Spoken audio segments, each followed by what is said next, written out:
Buenas noches, directora, señorita directora de la Casa de la Literatura, amigos, señoras y señores. Hablar del hogar no solamente es importante como uno de los fundadores de la literatura peruana, sino también por su misma obra. A través de su vida y de su obra, Abraham Valdelomar estuvo relacionado con personajes del quehacer político del momento. En esta conferencia se destacarán esos momentos que explican sucesos de su vida y motivaciones de su obra. Vida y obra de Abraham Valdelomar desde la perspectiva del poder. Abraham Valdelomar nació en Ica en 1888 y falleció trágicamente en Ayacucho en 1919, luego de una corta pero deslumbrante carrera literaria en la que acometió todos los géneros literarios. En Valdelomar se ha privilegiado al admirable cuentista que fue, con detrimento del poeta, el ensayista y el dramaturgo, en una obra vasta y desigual, en que se destacan dos tonos nítidamente diferenciados. Uno exotista y artificial, y otro en que se respira y palpa el ambiente de su aldea natal. Se trata, pues, de dos facetas del mismo escritor que coexistieron a lo largo de su vida. La esteticista, que podemos asimilar al modernismo, y la moderna, que podemos asimilar a la posmodernista. Una vez madurada su expresión, no continúa en Valdelomar la evolución de su escritura, sino que ambos aspectos, esteticista y moderno, se dan al mismo tiempo. Por supuesto que esto a veces no puede observarse en forma muy clara, pero después de la creación de los cuentos criollos, es decir, El Caballero Carmelo, Los Ojos de Judas y El Vuelo de los Cóndores, entre otros, tenemos la composición de algunos de los cuentos incaicos de Los Hijos del Sol, de los cuentos chinos, los primeros de índole nítidamente esteticista. Después de Ricardo Palma, Valdelomar es el narrador más importante de la literatura peruana, antes de la narrativa indigenista de Ciro Alegría y de José María Arguedas. Además lo es por haber abierto las puertas de la modernidad narrativa en el Perú. Por otra parte, aunque de la corta vida de Valdelomar solo puede contarse una década de su actuación pública, hasta el momento de su muerte, estos años son de un interés extraordinario. En primer lugar, por su acercamiento a una de las figuras más interesantes entre los presidentes peruanos del siglo XX. Y luego, porque la década que va de 1909 a 1919 es casi una muestra reducida a su 10ª parte de un siglo que no hizo sino repetir en forma monótona los sucesos que se produjeron en esta. Hagamos un breve recuento historiográfico de los presidentes que gobernaron el Perú de esos años para fijar el marco en el que se movieron la vida y la obra de Abraham Valdelomar. Nicolás de Piérola, 1895-1899. Eduardo López de Romaña, 1899-1903. Manuel Candamo, 1903-1904. Serapio Calderón, 1904. José Tardo, 1904-1908. Augusto B. Leguía, 1908-1912. Guillermo Billinghurst, 1913-1914. Óscar R. Benavides, 1914-1915. José Tardo, 1915-1919. Augusto B. Leguía, 1919-1930. Esta época se inscribe en el periodo que ha sido denominado por el gran historiador peruano Jorge Basadre como la República Aristocrática. En ella se da el predominio del partido civil y se inicia después de nuestra derrota sufrida en la guerra con Chile. La época de la reconstrucción se dio gracias a un grupo político que pudo manejar la situación de anarquía y caos generados por los grupos militares.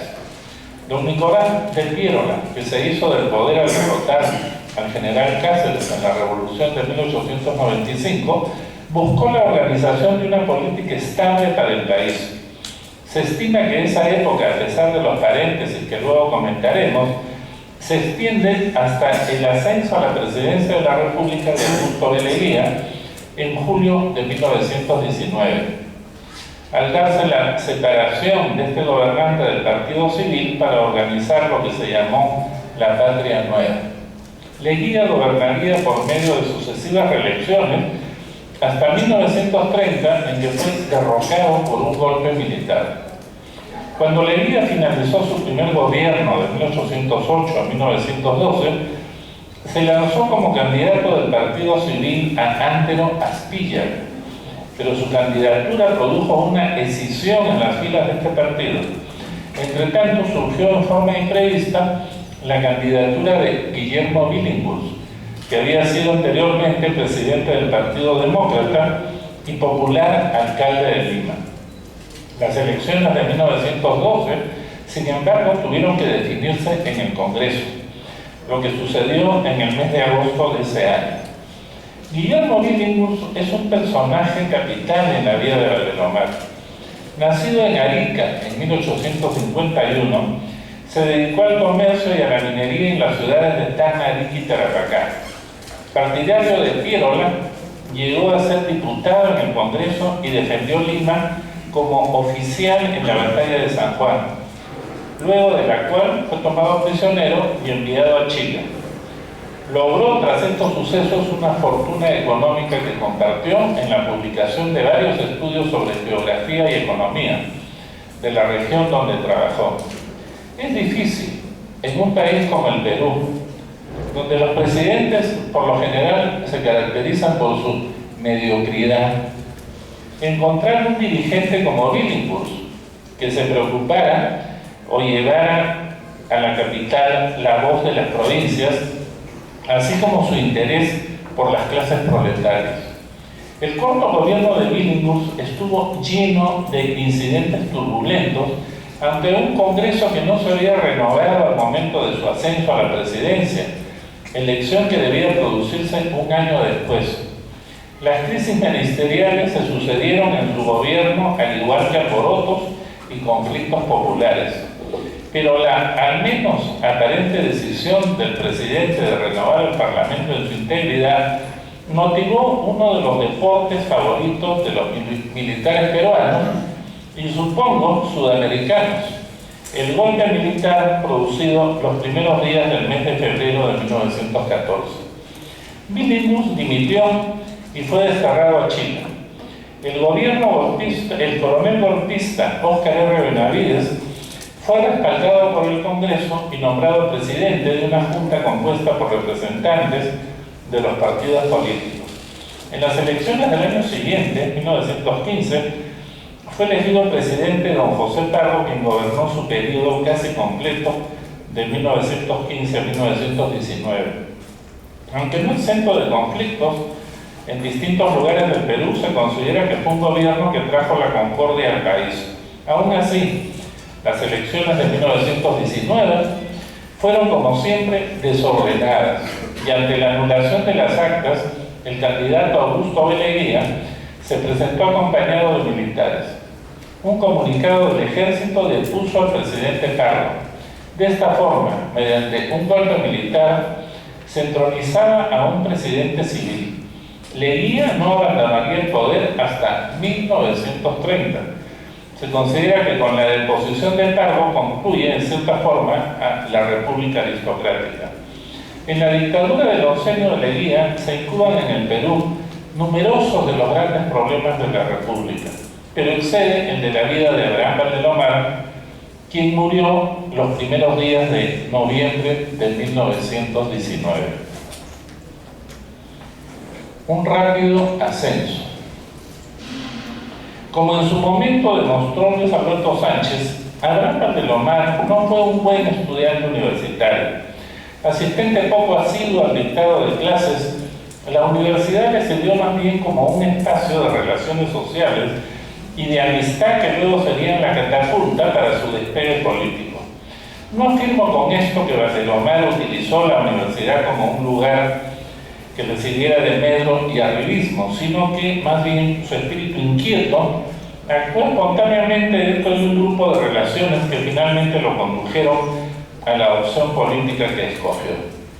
Desde su entrada al Colegio Guadalupe de Lima se observa su inquietud por tratar de hacer algo. Por ejemplo, la fundación en 1903 del periódico estudiantil La Idea Guadalupana, en colaboración con un amigo. Luego, su dedicación a la caricatura, una de sus habilidades, ya que Valdelomar fue también un artista plástico de reconocida capacidad.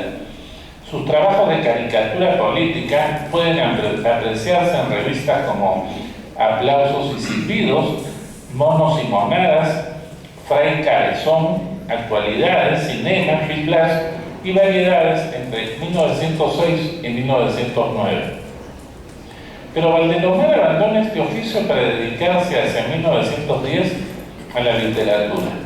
Escribe varios cuentos y 2 novelas cortas y se dedica también al periodismo, que es la actividad de su sustento.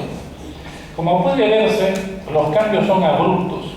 Después de triunfar como caricaturista, escoge la actividad que más lo ha caracterizado, la narrativa. Sin embargo, también escribe poesía, artículos, crónicas y pronuncia 2 conferencias que motivan su acercamiento con un público escucha.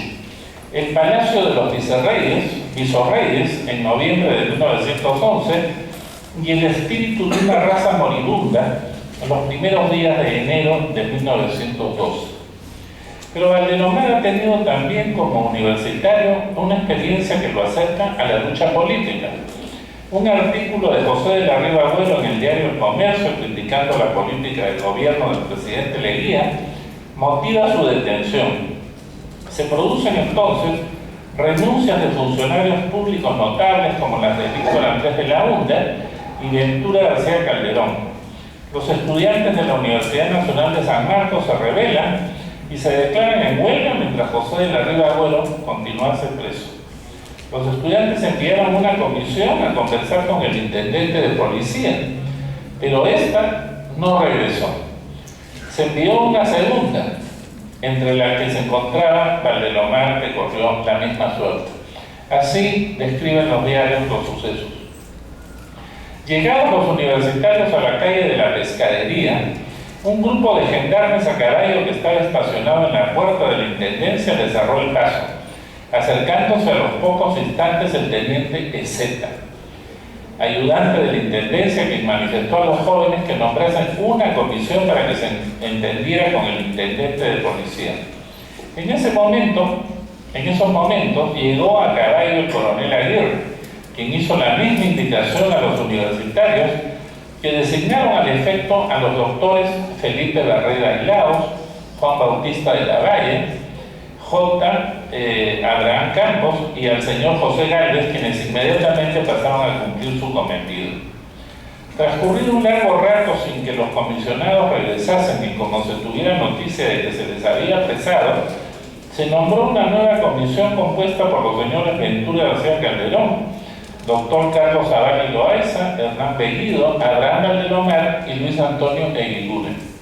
Esta comisión corrió la misma suerte que la anterior, lo que motivó la protesta de la juventud allí congregada que pedía le fueran devueltos los catedráticos y alumnos que estaban presos.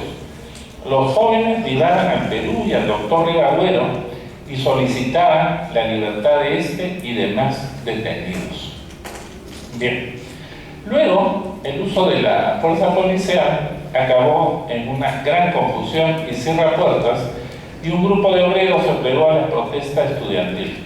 Finalmente, con el apoyo de la Cámara de Diputados del Parlamento, se obtuvo un voto de censura al ministro de Gobierno con su consiguiente caída. El año de 1912 es capital en la carrera de Valdelomar y su acercamiento al poder.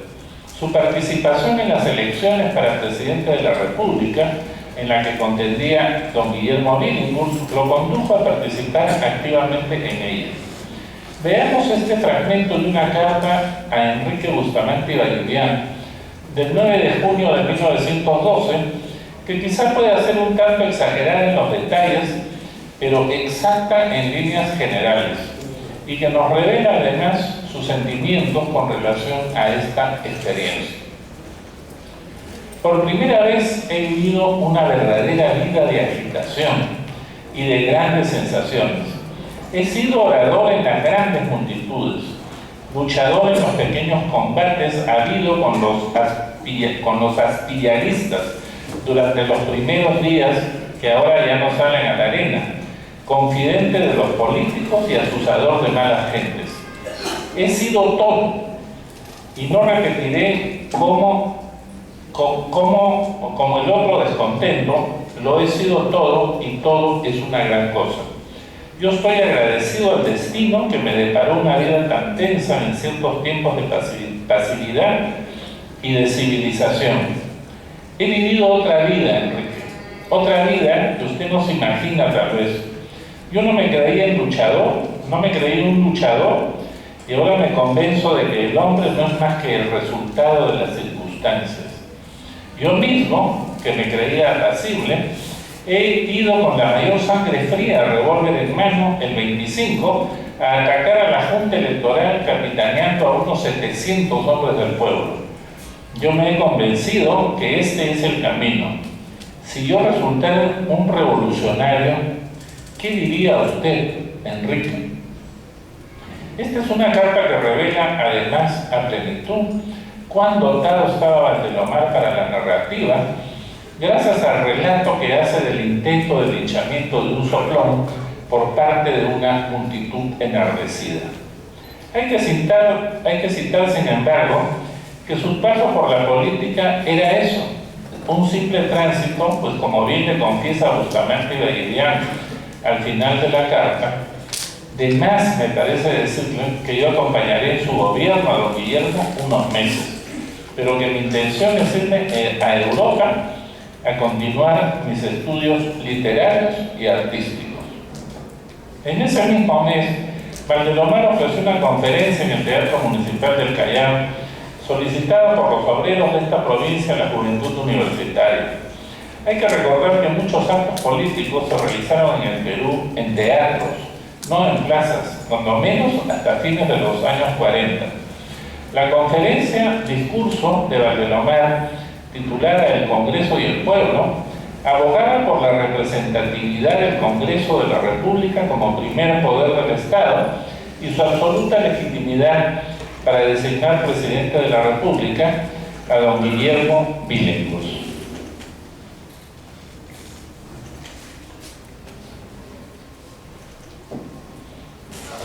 A favor del poder.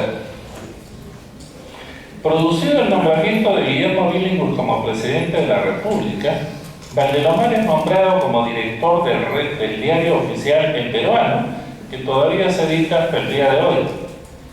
Valdelomar dirigiría El Peruano, un diario dedicado a la publicación de leyes, decretos, resoluciones y otros documentos oficiales, entre el 1 de octubre y el 30 de 1912 y el 30 de mayo de 1913.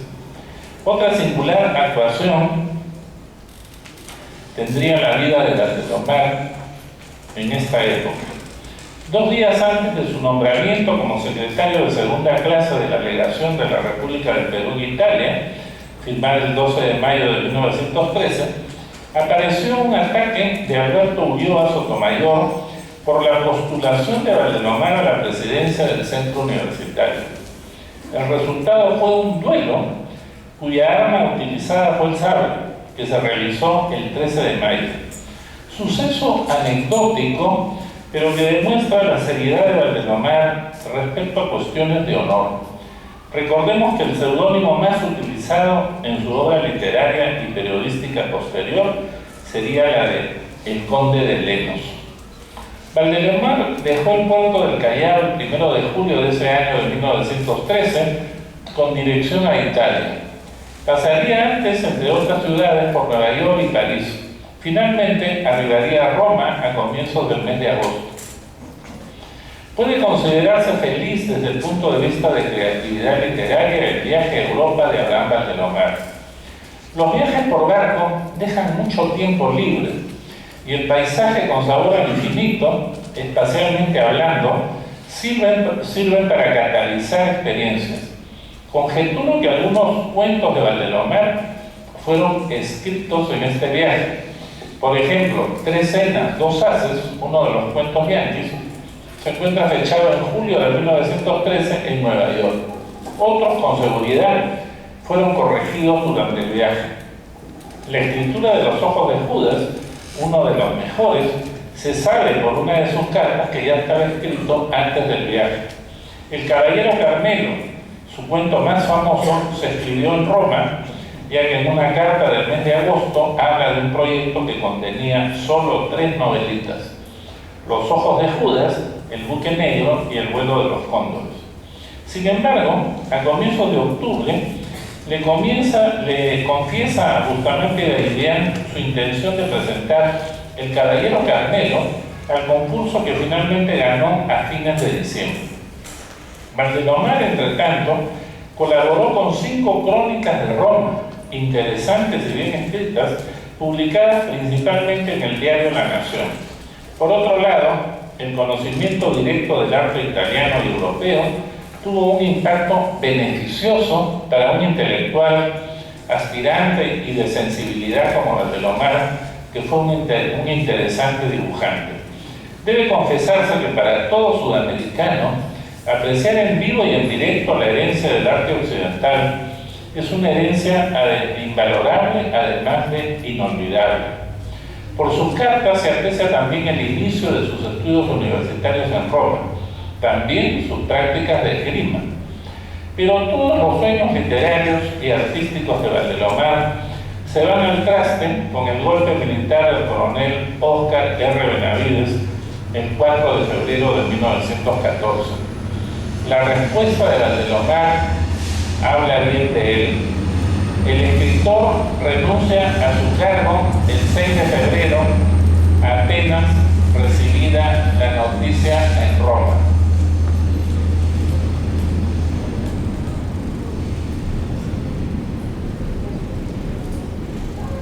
En contra del poder.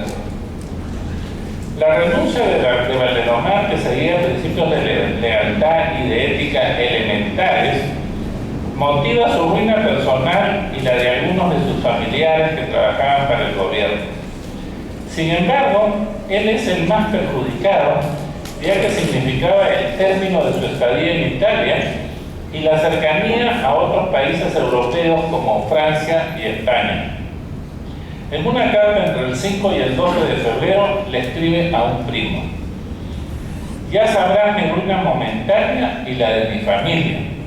Sin embargo, nada es capaz de arredrarme, y lo que me hace sufrir hasta el martirio es no estar hoy muerto por defender a mi gobierno o expatriado a su lado. A su madre le escribe comunicándole que piensa ir quizá a Buenos Aires, ya que no puede permanecer en Roma. Como comprenderás, lo primero que hice fue renunciar irrevocablemente a mi puesto, pues no cometeré la ignominia de servir al lado del que ha traicionado a mi amigo. Después, probablemente de epopeyas interiores acerca de su destino, la dura realidad le hace ver al escritor las cosas con lucidez. Valdelomar pasa por París en el mes de marzo, pero en abril ya se encuentra de regreso al Perú. En el mes de junio es detenido por la policía. En un reportaje en Roma que escribió su amigo el poeta Enrique Bustamante Gailián, Valdelomar comenta: me creyeron un conspirador terrible, el brazo derecho de don Roberto, el más decidido enemigo del régimen, el más implacable y peligroso de los conjurados. A ti, le dice Bustamante, a mí, que sabes que por ahora no conspiro sino contra la inviolabilidad de la gramática. Pero ¿qué hacías en casa de Durán? Nada, no hacía nada. Pasaba por allí, vi el barullo policial, soy amigo de la familia y entré para salir al poco rato en compañía de 2 sujetos mal encarados y peor vestidos, que no sabían de seguro de las higiénicas propiedades del jabón hacía por lo menos un par de años. ¡Qué horror! ¡Qué horror! Verás. Sigue. Verás. Yo tenía en la mano un rollo de cuartillas, un cuento, el mismo que aparece en este número de la Opinión Nacional, El vuelo de los cóndores. Verle a un comisario y echarse sobre él fue todo uno. Tan rápido y tan certero fue el golpe policial que no pude escapar a pesar de sus alas ni uno solo de mis cóndores. En casa de Durán y con papeles, claro, lo menos tenía yo que ser un macabro conductor de correspondencia revolucionaria. Y sin más explicaciones, a la intendencia. Reintegrado pues en Lima a su tarea de escritor, Valdelomar comienza un periodo de asombrosa fertilidad como prosista. En primer lugar, probablemente por la cercanía e influencia de José de la Riva Agüero y Osma, se dedica a escribir varios textos de tipo histórico, como la biografía de la Mariscala de 1914 o el dedicado a los amores de Pizarro. Pero luego trabaja como secretario del presidente del Consejo de Ministros, Enrique de la Riva Agüero Riclos, después de las elecciones de mayo de 1915, que fue elegido presidente don José Pardo. Pero en ese momento, en junio de 1915, fallece súbitamente don Guillermo Billinghus, desterrado en Chile. Valdelomar escribió un sentido artículo acerca de la muerte de un presidente al que verdaderamente admiró. En los años posteriores, volvió a escribir nuevas páginas en la fecha del aniversario de su muerte. El biógrafo de Valdelomar, nuestro querido y recordado Manuel Miguel de Priego, remonta el origen de la composición de los cuentos chinos, cuentos de eminente tendencia política y satírica, a la muerte de Billinghus.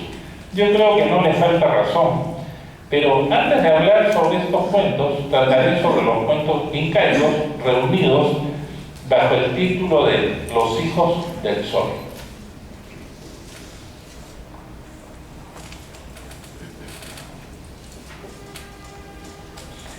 Visión de una utopía. Este libro de cuentos y leyendas incaicas es quizá el proyecto narrativo que le tomó más años a Valdelomar, pues sus orígenes se remontan a 1910. Al momento de su muerte, en 1919, hablaba del volumen como de algo terminado. Pero esto no era completamente cierto, sino que quizás se trate también de su obra póstuma, peor editada. Por una interesante carta a Bustamante y Belivián, sabemos que en Roma se encontraba escribiendo una novela incaica que finalmente se fragmentó en varios cuentos. Déjenme leerles un documento inédito sobre el particular que me proporcionó el poeta Jesús Cabell después de publicar mi edición de las obras completas de Valdelomar. Se trata de una presentación incompleta de una nueva versión escrita por Valdelomar del drama quechua Ollantay, que se encuentra también en forma fragmentada, de la que se han salvado pues, solamente algunos fragmentos, ¿no? La presentación trata sobre su proyecto narrativo incaico y da luces sobre su alcance. Hace 5 años, visitando la capital de los incas, dice Valdelomar, la majestuosa ciudad de piedra en la cual se ha extinguido la magnificencia de los emperadores, vive aún el espíritu de la raza, concebí la idea de escribir una novela incaica para resucitar, aunque fuera pálidamente, en la vida fugaz y breve de un libro, el esplendor del extinguido imperio. La sabiduría de tales sepultos, la prudencia de sus legisladores, la honestidad de las costumbres, la honda melancolía de sus artistas, la deslumbradora pompa de sus templos y palacios y la hermética solemnidad de sus ritos. Aquel ensueño audaz concebido en un momento de fervor patriótico y de orgullo de mi raza pasó cuando quise poner en las carillas mi propósito. Dime cuenta de la magnitud de la obra. Encontré vallas insalvables en mi propia ignorancia sobre la vida de los incas, y a medida que más andaba en el estudio de los cronistas, complicado y ameno, contradictorio a veces e incompleto siempre, más me afianzaba en la convicción de mi debilidad para tal obra y desistí de mi empeño. Pero si aquellos estoios hicieronme desistir de la novela, no cambiaron mi convencimiento respecto a la necesidad de estudiar a fondo el alma de la raza, ni cejar en mi deseo de realizar en forma más modesta y accesible a mis disposiciones obras nacionales.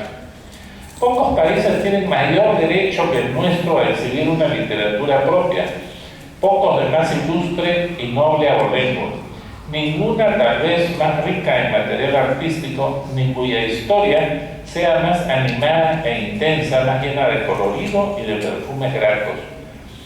Pueblo hijo del sol y calentado con sus rayos, que miró siempre el cielo, que tejió con los delirios sus poemas, pueblo cuyo pasado decoran las más originales leyendas de amor, de sangre, de oro y de crepúsculos donde cada virtud del alma tiene una exaltación y que bajo hierática autoridad de los emperadores se deslizó suavemente bajo la honda convexidad del cielo y la brillante virilidad fecunda del sol. Y a pesar de ello, jamás se ocultaron de la raza sus hijos. En el Perú hemos hecho literatura de imitación y como tal, mala y exenta de toda personalidad. Apenas contamos en el tiempo que va corrido desde la llegada de la Cruz la obra del triciclo colonial. El imperio incaico que presenta Bartolomé en Los Hijos del Sol tiene todos los tintes de la utopía garcilasista. Gobernantes bien intencionados que conquistaban otros pueblos sin derramar una gota de sangre gracias a la argumentación verbal de esta sociedad justa, respetuosos de vida y costumbres, amantes del arte, reparto justo de alimentos, vestidos, viviendas y tierras. Esta utopía campea en los interesantes relatos incaicos de Bartolomé como telón de fondo y como una visión decadentista del arte que se observa en los dedicados a los problemas del hombre con relación al arte. Por ejemplo, en el hermoso cuento El alma de la quena, el Inca le pide a un eximio tallador de quena que se quede en el palacio a tocar su música para él y le promete lo que desee. Gracias a la tendencia decadente que poseen estos textos, el artista del cuento solo aspira a la libertad de poder tener su quena donde él quiera y le pide al Inca le dé permiso para recorrer el imperio donde lo lleven sus vagabundeos. El Inca aceptará este deseo de libertad que es lo que impulsa a todo artista sobre la tierra. Es irresistible la comparación del gobierno del que formaba parte Bartolomé en esos años con el del imperio incaico y otro tanto entre bilingües y ciertos incas de las narraciones de Los Hijos del Sol. No crean que esta afirmación es gratuita. En unas páginas inéditas hasta la publicación de las obras completas, escritas por Bartolomé en conmemoración del primer año de la muerte de bilingües, que encontré en la universidad donde trabajo, puede leerse este inicio. Como los dioses incaicos de la leyenda de oro que surgían de las olas encrespadas, soberbios en su grandeza, radiantes de luz, llenos de sabiduría, trayendo la aventura a los pueblos jóvenes de la infancia de las sociedades, saliendo del fondo de los siglos, destacándose en el horizonte hondo y lejano, así vienes tú, patriarca, sobre el cambiante lomo de las olas. Dignos de la leyenda, hay hombres que solo pueden venir en la majestad de los elementos, por el cielo o por el mar.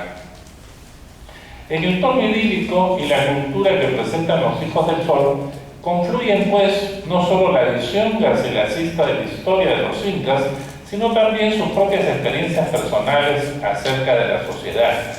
Sin embargo, como toda utopía, la de Bartolomé terminó abruptamente con un golpe de Estado que lo alejó no solo de su cercanía al poder, sino también de un anhelado proceso de desarrollo personal. Burla e ironía del poder. Como comentaba más atrás, la muerte del presidente Billinghurst fue un duro golpe para Bartolomé. No es extraño que ante una serie de sentimientos de lealtad a su amigo jefe, Valdelomar, del más humilde de sus leales, como se considera a sí mismo, en la dedicatoria manuscrita del ejemplar de la mariscala que poseo, haya querido narrar los sucesos de la deposición de Billinghurst. A partir de octubre de 1915 comenzaron a aparecer en el diario La Prensa, en el cual trabajó Valdelomar hasta los primeros días de enero de 1918, una serie de narraciones subtituladas como cuentos chinos que alcanzaron a 5. Valdelomar agrega al final de los mismos como autor a Taku Sailón, exdirector de la Biblioteca Nacional de Tokio, condecorado con el dragón rojo, oficial del crisantemo azul, etc. El tono de los cuentos chinos es satírico, y en ellos, como en las novelas y relatos de Voltaire, que enmascaran personajes y sucesos de la sociedad francesa de su tiempo, Valdelomar narra la caída de Billinghurst y arremete contra los actores de la misma. Los nombres chinos forjados por Valdelomar son completamente fantásticos. Unas veces cumplen funciones de sarcasmo. Por ejemplo, al coronel Benavides, autor del golpe de Estado, se le da el apelativo de ratón. En otros casos sirven como identificación. En el caso del Perú existen dos grandes libertadores, José de San Martín y Simón Bolívar. Valdelomar se refiere al segundo llamándolo Simoón. Se trata pues de transparentes referencias en clave de personajes, instituciones, grupos, ciudades, partidos políticos. Se sabe que la sátira es una venganza contra aquello que le disgusta a un determinado ser humano. Se trata pues de la demostración de una hostilidad contra ciertos aspectos del abuso o de la estupidez humana. Por otro lado, la sátira es la forma más utilizada en la literatura política. Como la sátira apunta a determinados sucesos, conlleva muchas veces una limitación inherente a los mismos. Estimo los cuentos chinos más como sátira pura que como verdaderos cuentos, a pesar de los trozos poéticos decadentes en que se adornan ciertos momentos de los mismos, como en el caso de los largos párrafos finales. Pero como cuentos, estos textos son muy esquemáticos. Sin embargo, creo que Valdelomar, escritor irónico y en momentos de gran humor, pasó por el tamiz de una crítica implacable a los cuentos chinos, a personajes, instituciones y a todo un sistema corrupto y lleno de vicios sin ningún atenuante. Quizá tendríamos que remontarnos para encontrar ejemplos similares entre otros escritores peruanos a la crítica muchas veces acerba y disolvente de Manuel González Prada. En el caso de Valdelomar, que utiliza la narración, la sátira, por ratos deriva a la ironía y al humor, pero la crítica social no por ello es menos vigorosa. Por esta época, Valdelomar publica un nuevo relato, probablemente inconcluso porque la forma de guión escogida para desarrollarlo no alcanza un feliz resultado. Se titula Historia de una vida documentada y trunca.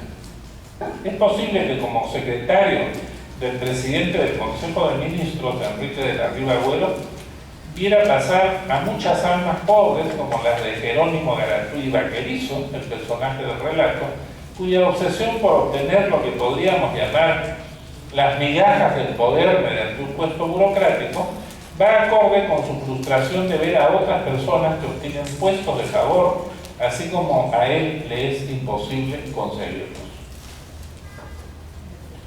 Conquistando el Perú. En el mes de diciembre de 1917, Valdelomar realizó un viaje al pueblo de Huacho, en el norte del departamento de Lima. Como consecuencia de esta ausencia de Valdelomar, su columna política Palabras del diario La Prensa fue sustituida en diciembre de 1917 por otro periodista. A su regreso, Valdelomar renunció disgustado a la prensa en enero de 1918, que había acogido desde 1915 sus colaboraciones. porque no se había especificado la procedencia de escritura en la columna que le pertenecía y que lo identificaba aunque no estuviera firmada. En dichas notas periodísticas se habían utilizado términos inconvenientes, según Valdelomar, para contrarios amigos suyos. Además, como Valdelomar consideraba que la comunicación del director de la prensa recibida por él contenía términos y conceptos ofensivos, indicó a dos amigos suyos para que lo retaran a duelo. Esta vez la sangre no llegó al río, pero Valdelomar salió precisado luego de aclarar el motivo de su salida de la prensa el 10 de enero de 1918 en otro diario, ya que se continuaba utilizando dicha columna sin cambio de título.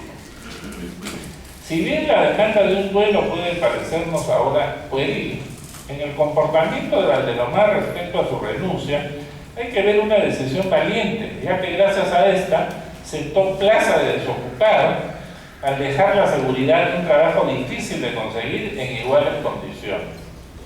Desde ese momento comenzaría con breves colaboraciones remuneradas en otras publicaciones, como bien aclararía la carta abierta remitida a Pedro Ruiz Bravo del diario El Tiempo. Como periodista, yo no podía aceptar, ni acepté nunca, control alguno sobre mi producción. He querido, sin embargo, al provocar este incidente, defender mi libertad de pensamiento. Puede haber quienes acepten control mental, y yo no lo tolero. Este hecho motivó en última instancia que Valdelomar se dedicara a recorrer varias ciudades peruanas en el transcurso de los 2 últimos años de su vida como un conferencista freelance. Mediante ellas cumplió un doble cometido: vivir de acuerdo a su conciencia e independizarse económicamente. Además, sus viajes lo ayudaron a conocer mejor el Perú actualmente llamado profundo y a convertirlo en un escritor cuya popularidad no ha menguado hasta el presente. Los viajes a través del Perú constituyeron pues una verdadera conquista del público mediante la persuasión mediática en principio, pero luego por la novedad de las presentaciones de Valdelomar mediante el uso de diapositivas de obras de arte traídas de Europa, conferencias y recitales en que se incluían además acompañamientos musicales y que eclipsaban y reemplazaban las exhibiciones cinematográficas donde se realizaban estos actos. Por otro lado, Valdelomar ofrecía conferencias gratuitas en colegios y asociaciones como las de los obreros, que servían también como caja de resonancia a las de los teatros, que sí eran pagadas. Además, en estas veladas aparecían los créditos locales, ya fueran músicos, poetas o autoridades, con lo que la asistencia quedaba garantizada. El poder mediático perdido por Valdelomar con su renuncia de la prensa quedó de esta manera sustituido por estas nuevas actividades. Pero existe algo que considero esencial mencionar. Este acercamiento de Valdelomar a distintas tribunas en que ofrecía conferencias literarias, patrióticas y estéticas, lo llevó también a reflexionar sobre aspectos de carácter social, adelantándose, por decirlo así, a la prédica social de José Carlos Mariátegui y Víctor Raúl Aya de la Torre en la década que va de los años 20 al 30.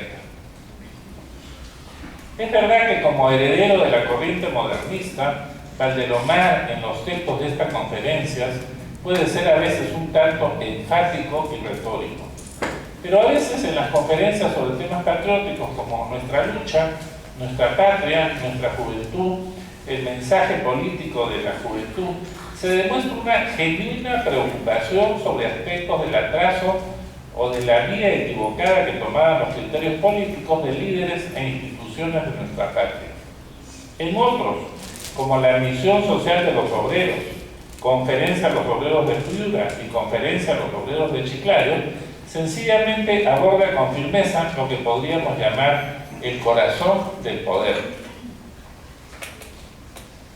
Veamos una. Obreros, hermanos míos en Jesucristo, hermanos míos en el dolor y en el trabajo, yo os saludo. De vuestras filas he salido. Conozco y he experimentado vuestras miserias. Conozco y he sufrido el peso de la fuerza brutal de los hijos de la fortuna. Conozco y he sufrido la dolorosa tortura de la impotencia delante de los poderosos, la humillación de los grandes, el desinterés de las sociedades políticas por vosotros.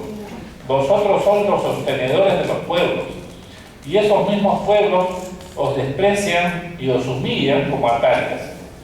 Vosotros sois los que lleváis a las arcas nacionales el óvulo de vuestro trabajo, el más honradamente ganado, y sois los únicos que sufrís el hambre y la miseria. Vosotros aportáis la moneda que forma el caudal en el tesoro público, y vuestros hijos apenas tienen escuelas donde abrir los ojos de su inteligencia.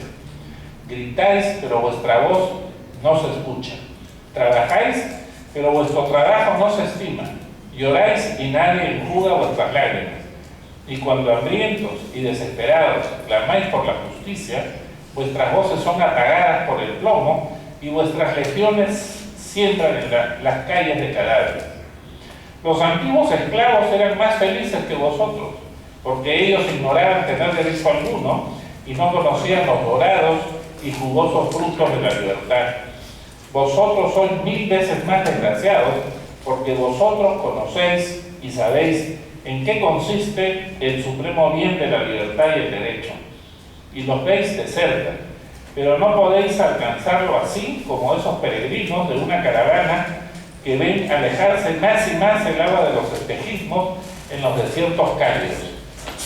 La juventud solo quiere que aprendáis a ser libres, a ser altivos, a no dejaros manejar como esclavos, a exigir lo que legítimamente os corresponde por la ley. La juventud quiere solamente que aprendáis a manejar una carabina, bien sea para defender a la patria de los enemigos exteriores, bien sea para defenderla de sus propios hijos, de los que la han conducido al estado en que se encuentran. Odiar, obreros, la política tal como es hoy la política en el Perú.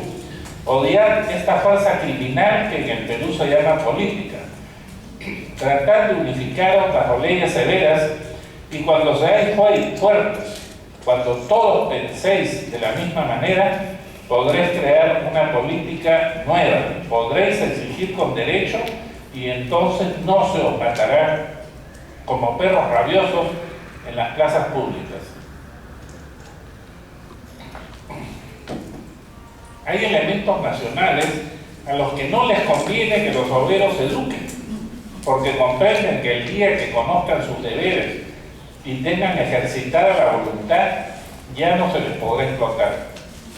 A mí se me ha atacado injusta y calumniosamente. ¿Por qué? Porque los que me han atacado y me han oído saben que es muy peligroso para ellos que los obreros me escuchen y piensen de la manera que pienso yo. A mí no me preocupan los ataques. Yo estoy muy por encima de la vara que los malvados quieren verter sobre mí. Algo más. Me gusta la lucha porque todo lo que soy y lo que valgo lo he conseguido luchando a brazo partido con la vida. A mí no me pueden amilanar las majaderías de los insensatos aduladores, porque yo no le debo nada a la adulación. Yo les preguntaría a esos que han pretendido hacer fracasar mi empresa cultural nacional, ¿qué han hecho ustedes por su pueblo? ¿Dónde están las casas para obreros? ¿Dónde está el agua potable para que el pueblo no perezca de enfermedades? ¿Dónde están los asilos para los pobres? ¿Dónde están las escuelas nocturnas para que los trabajadores se eduquen? ¿Dónde están los establecimientos para que los hijos de los obreros y de la clase media se asilen el día en que queden huérfanos? Cuando los padres mueran cogidos por una volante o por la enfermedad contraída en una habitación antihigiénica, o por hambre cuando no tienen una nutrición racional. ¿Dónde están las leyes de protección obrera que aseguren la vejez de los trabajadores? El día que caen fulminados al pie de su bandera en el combate del trabajo. ¿Dónde están las leyes que prohíben que los niños trabajen antes de la edad natural? ¿Dónde están las cajas de ahorros las mutualidades, las garantías para los pequeños industriales y los propietarios? ¿Dónde está la ley que controle los abusos del gamonal? ¿Dónde está la ley que castigue las exacciones de las autoridades y los cohechos de los jueces? ¿Cuál ha sido la vez en que un obrero se haya dirigido a los poderes públicos y haya sido escuchado? ¿Qué han hecho por vosotros los representantes en 100 años de vida independientes?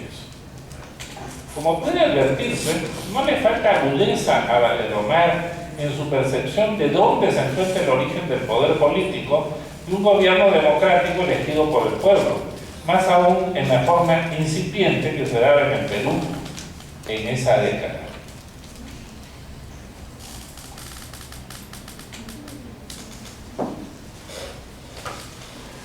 Muerte sobre la cima. Pero por uno de esos azares que muchas veces gobiernan nuestras vidas, Valdelomar va a acercarse una vez más al poder como candidato a una diputación regional.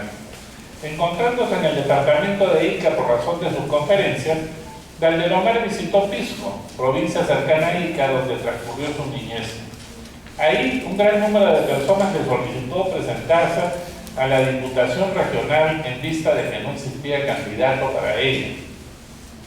En la carta escrita a su madre, el 10 de agosto de 1919, le da varias indicaciones y comenta: si me aseguran ustedes que el señor Leguía simpatiza en este asunto tan de poca importancia que aquí nadie quiere ser candidato, entonces me lanzaré, pues de otra manera tendría que hacer gastos y yo no tengo con qué hacerlos. Valdelomar se toma mucho cuidado en saber si su candidatura a la diputación regional sería aceptada con beneplácito por la gente del gobierno. Y da las siguientes indicaciones. Roberto debe ir además a buscar a Ricardo Caso, que es prefecto de Ica, y puede ser que todavía esté en Lima, y hablar con él del asunto. Ricardo Caso fue uno de los primeros en hablarme de esto, y él es candidato a la Diputación Nacional. Que Caso le diga a Roberto lo que sería necesario hacer, pues de lo que el gobierno acuerde, depende que me lance o no. Es una candidatura muy fácil.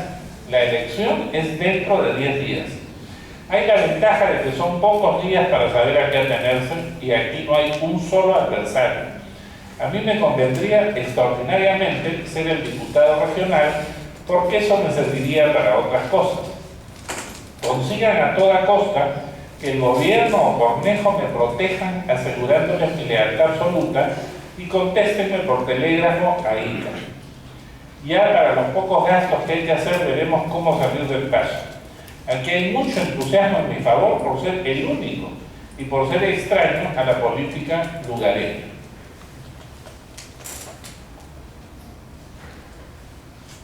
Valdelomar es elegido diputado regional el 24 de agosto. Y esta elección será la causa directa de su destino final. Según ha narrado Julio R. Cenice, Valdelomar no quería viajar hasta Ayacucho a una reunión del Congreso Regional. Veamos cómo narró un periódico la causa de su deceso. Valdelomar pide su capa y se la pone, pero acto continuo la rechaza y encarga al empleado le lleve al hotel donde va a comer. Su estado de nerviosidad se hace una vez más visible. Enseguida se dirige al hotel donde el oferente le esperaba. Saluda a todos los presentes, se siente inquieto, mortificado, después manifiesta su deseo de salir por breves instantes al interior del establecimiento y así lo hace acompañado por un oficial que lo condujo hasta la puerta que da comienzo a la escalera trágica. Allí se detiene y dice a su compañero que agradece su compañía y le manifiesta su deseo de quedar solo, ofreciendo volver en el acto a la mesa donde lo esperaban a comer. Como transcurriese largo rato y el escritor no apareciese, se dirige al dueño del hotel Bolognesi, al lugar donde había sido conducido momentos antes, y con gran sorpresa halla a Valdelomar tendido de espaldas en la escalera y quejándose de fuertes dolores en la columna vertebral. Inmediatamente da aviso, y recogido con todo cuidado por todas las personas que se hallaban en el hotel y conducido a una de las habitaciones donde acuden en el acto los médicos doctores Alarcón, jefe de la Sanidad Militar, García del Barco y Canales. Estos facultativos, desde el instante en que lo vieron, manifestaron que el caso era grave y que harían lo posible por salvarlo. Efectivamente, pocos instantes después comienza a apoderarse la fiebre del paciente. Sus extremidades inferiores no funcionan, tampoco los órganos principales de la digestión y vejiga. Frecuentemente siente que se ahoga de ira, su estado es gravísimo. A las 2 de la tarde del día 3 anotaba una ligera mejoría que causó grata impresión en los presentes.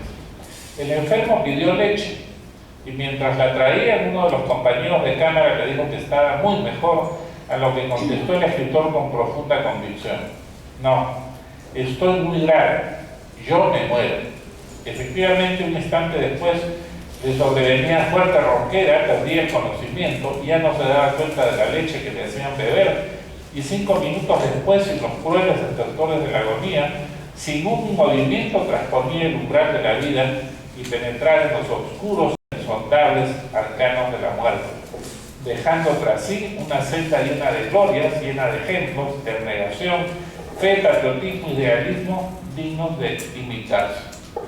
Así se produce, en forma absurda, la muerte del escritor, aunque podrían comentarse más cosas relacionadas con ello. A través de su vida y de su obra, se dan varios momentos de su atracción por el poder. En un escrito temprano, por ejemplo, de noviembre de 1910, comenta acerca del derrocamiento del rey de Portugal. Yo, a pesar del gran entusiasmo por la República, por los grandes hechos y las grandes audacias, siento una pena profunda por el reinado muerto. Los pies de las turbas enlodados en el arroyo y pisoteando grotescamente escudos de armas y seculares pergaminos, se me antoja un espectáculo de salvaje profanación. Los reyes tiranizan, responden todos. ¿Y quién no tiraniza? ¿No se tiranizan las repúblicas y en las republiquillas de América? ¿Qué cosa no es una tiranía en la vida? Se tiraniza en política como en sociedad y en religión. Tiranizan los reyes y los presidentes, los creyentes y los herejes, los obreros y los millonarios. Tiranizan los que leen y los que escriben, los que compran y los que venden, los que mandan y los que obedecen. Destronar un rey es como destrozar un lienzo antiguo o quemar un libro. Debemos pagarlos y guardarlos como objetos raros, porque es lo único que le queda a la humanidad de aquellos tiempos en que un continente de caballeros marchaba a defender a Dios en Palestina, y en que los hombres morían por sus damas. Los reyes representan la raza inmaculada, la historia, la tradición y la leyenda, y desgraciadamente estas cosas no se improvisan nunca. En un trabajo biográfico sobre la mariscala, esposa del presidente Gamarra, comienza con un párrafo de admiración por esta mujer a quien considera que vale más que su marido. Esta mujer, nacida para grandes destinos, que en el ostracismo entregara su espíritu a Dios, es una de las más completas figuras de nuestra incipiente nacionalidad. Su vida fue corriente, tumultuosa de vibraciones sonoras, de inextinguibles energías. Gobernó a hombres, condujo ejércitos, sembró odio, cautivó corazones, fue soldado audaz, cristiana fervorosa, estoica en el dolor, generosa en el triunfo, temeraria en la lucha. Amó la gloria, consiguió el poder, vivió en la holgura, veló en la tienda, vivió en el palacio y murió en el destierro. Religiosa habría sido Santa Teresa. Hombre pudo ser Bolívar. Podemos afirmar finalmente que el poder fascinó a Valdelomar, pero que este no llegó a encerecerlo desde un punto de vista personal. Aunque estuvo cerca de él y algo obtuvo de esta cercanía, lo hizo sin abuso. Abraham Valdelomar es una de las figuras más interesantes de la literatura peruana del siglo XX gracias a haber acometido casi todos los géneros literarios y haber compuesto piezas destacadas en todos ellos. En el vértice tenemos un conjunto privilegiado de cuentos en los que por su poder evocativo, la sabiduría de su composición, por su intuición y sutilezas narrativas, constituye el gran fundador del cuento peruano contemporáneo. Muchas gracias.